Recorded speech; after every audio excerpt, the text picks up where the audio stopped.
Здравейте хора! Това е Ванеса. Това е Ана Мария.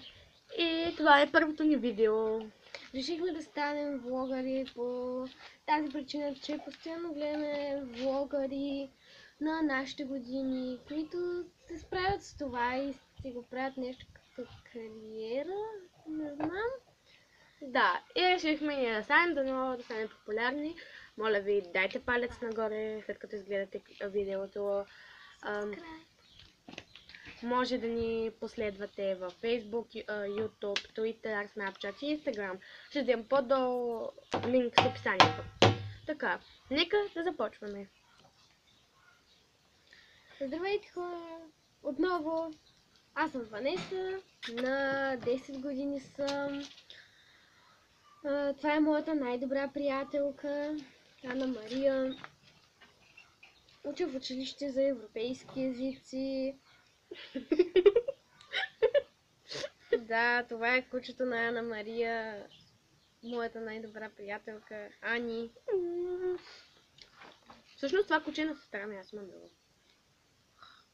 Да. Това съм аз. Казвам се Ана Мария Ангелова, живея в град Русе, уча в училище за европейски езици. Аз съм Ванеса Камарашева, само да кажа. Уча в училище за европейски езици. На 12 съм. След няколко година ще правя 12.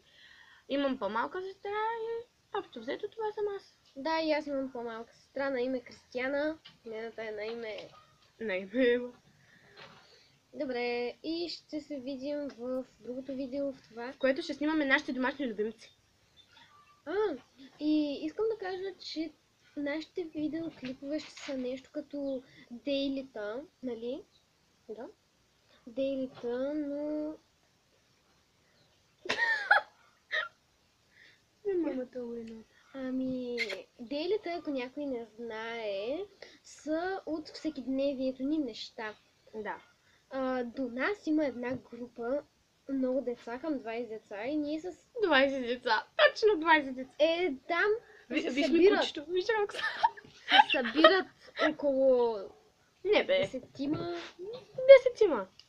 Да, и там ще отиваме да караме скейтборди, да намещаме да купуват скейтборд. Няма да е уейтборд. Анито сигурно в някой клип ще ви обясни какво става, ако карате уейтборд. Да. С телефона в джоба. Или... карате в градината на най-добрата си приятелка уейтборд. Да. Не го правете. На пътека толкова дълга, колкото да се влиза, толкова. Пътека, като минаваш там. Да. Сега ще ви запознаем с нашите сестри. Криса, Ева, елате. Това е Криса. Това е Ева. Аз съм сестрата на Ана Мария. Аз съм сестрата на Ванеса. Ето ги моите и нашите сестри.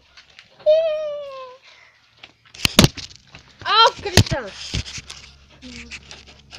Съжаляваме, таблета...